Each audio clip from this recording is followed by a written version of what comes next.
Welcome back to Burning River Bushcraft. Today we're going to be fire hardening a bamboo bow. So I've been on a bow making tear here for quite a while, and primarily I make longbows. I make longbows out of staves. I make longbows out of hardwood boards that are commonly available. Also, I will use bamboo from time to time. This little horse bow, this was from a class from Outdoorcore by Dave Mead. So I'll give you a link in the description if you want to take his course and build one of these little cool bows for yourselves. But I am experiencing some issues with some of my bows. So a lot of my bows are taking set. And what I mean by taking set, if you look at this bow, it is still, looks like it's nearly in the braced position. So what happens over time is the compression on the belly side of the limb starts to fatigue, and the bow just doesn't end up as straight as it should be. So I lose performance, I lose poundage. So this is what it originally looked like. Relatively straight, I mean, for a natural material. So I cut an extra set of limbs, and we're going to be fire hardening these limbs. So one added benefit to the fire hardening process is you gain weight on the bow. So these bamboo board bows, they're a fun bow to shoot, but the draw weight is a little lighter with the type of bamboo I have available. So increasing the draw weight is going to help me out as well.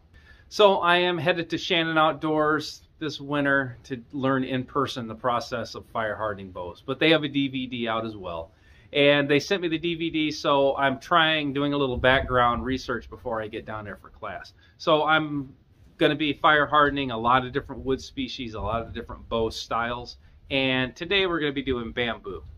So with the Dave Mead style horse bow, we actually start with two separate limbs as opposed to having one solid stick of bamboo, and that just has to do with his node layout. So I've got two limbs all cut out, all profiled, ready to go.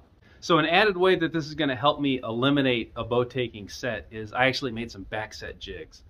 So what this jig is going to do is I'm going to clamp the staves, or the bamboo in this case, to this jig, and it's going to stress the limbs forward. So that's going to give it a positive set right from the get-go. Now, I'm probably going to lose a little bit of that set through the tillering process, but giving it a forward set is definitely going to help this process out. So here's the bamboo staves. They are clamped into my back set jig. As soon as the coals are ready, I'm going to spread them out, and I'm going to put this as well as another bow over the coals. Now, this is going to be a long process. It's going to take hours, and I'm going to be continually adjusting the heat up and down. I'm going to be moving the bows. I'm going to be flipping the bows around. So you don't want to just hold this over open fire to fire harden the bows. This is going to be a long, slow, deep, penetrating heat, and it's just going to take what it takes. It's just going to take quite a few hours to get it done.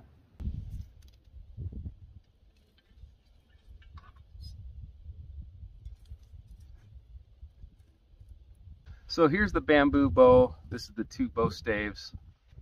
It's a split piece, so this is going to be an upper and a lower limb, and I'm heat treating it at the same time that I've got a hickory on here. And initially the hickory wood took heat a whole lot better. It felt hot. This bamboo never really did feel hot at all. Now it's pretty darn hot. I'm continually rotating these around, so if there's a hot spot or a cold spot over the coals, I shouldn't really be doing any over treating of one area and under treating of another. But this is starting to discolor. I am getting a little bit darker with the bamboo. The hickory is still, at this point, I'm about an hour and a half in. The hickory is still the exact same color. This is noticeably hotter now. So once, it took a while to accept the heat, but once it took the heat, maybe because it's a thinner material, maybe because it's grass, not a wood, it's different. I'll just say that.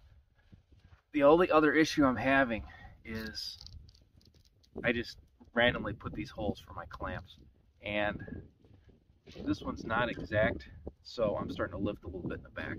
I don't think it's a big deal. I'm not going to worry about it right now.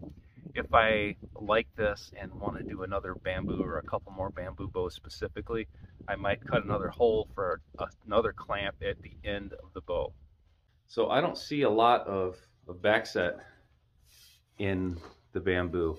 Now, the jig I made this for a long bow, so this is up to 6 feet long, and it's 3 inches at each end, so 3 inches back set on the ends.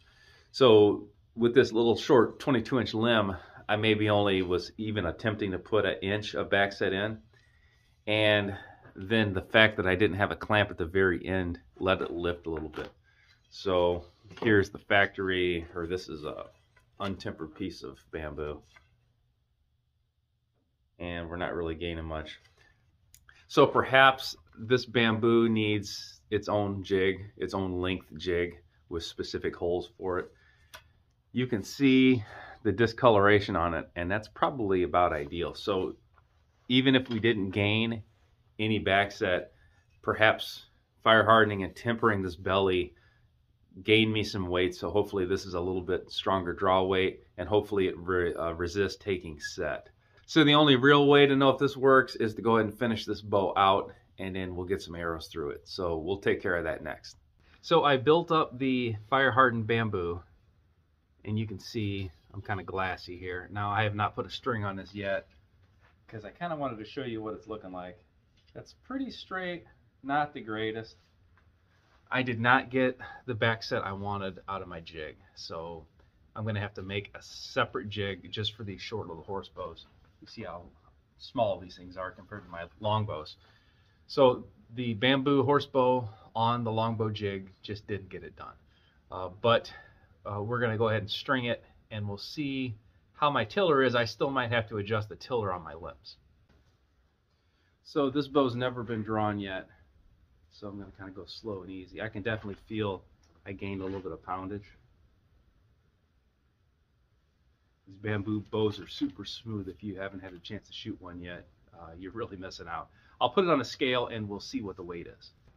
All right, so I got my scale zeroed out, and we will see what the weight is.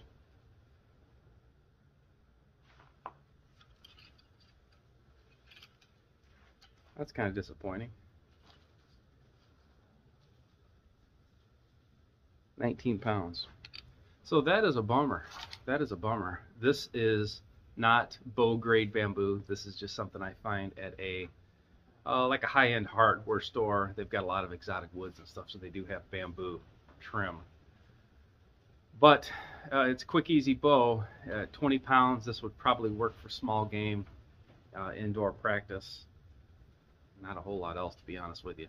So if this is the kind of thing you'd like to see, go ahead and like the video, subscribe to the channel, leave me a comment in the comment box, and ring the bell to be notified of my latest videos. You can find me on Instagram, Facebook, and TikTok at Burning River Bushcraft. I also teach outdoor classes at outdoorcore.com. If you want to make a cool little bow like this one is not the weight I'm after. So I think I'm going to have to try to outsource materials. But this course is available on Outdoorcore. Dave Mead teaches it. I'm going to put a link in the description below if you want to check that out. I think probably upgrading the material selection is going to be the next thing that's going to get me any success. I am going to give this more of a back set, a different jig, and I'll fire harden it, but I'm not going to see it working that much better, to be honest with you.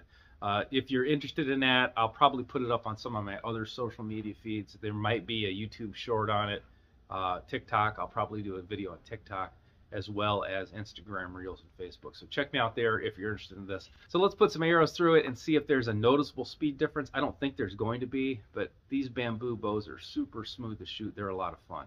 These arrows are for a 50-pound longbow, and this little bow here is 20 pounds, 19.5 pounds.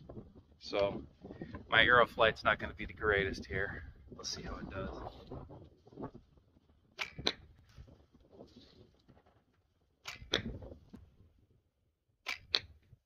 As expected, the arrow flight's awful on this. You see how bad it's kicking.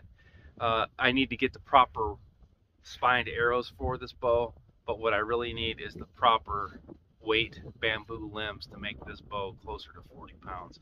I kind of wanted a 35 to 45 pound range bamboo bow. That's what I was after. That's what I thought I was going to be gaining by fire hardening this, and it just didn't happen. So I love the concept. I love such a short bow like this. This one is good for small game. You could shoot at squirrels, you could shoot at birds, you could shoot at frogs and fish and stuff, but it's not what I need it to be right now. And I like the concept. I just need to keep working on it. Till next time, this has been Jamie Boggs with Burning River Bushcraft. See you soon.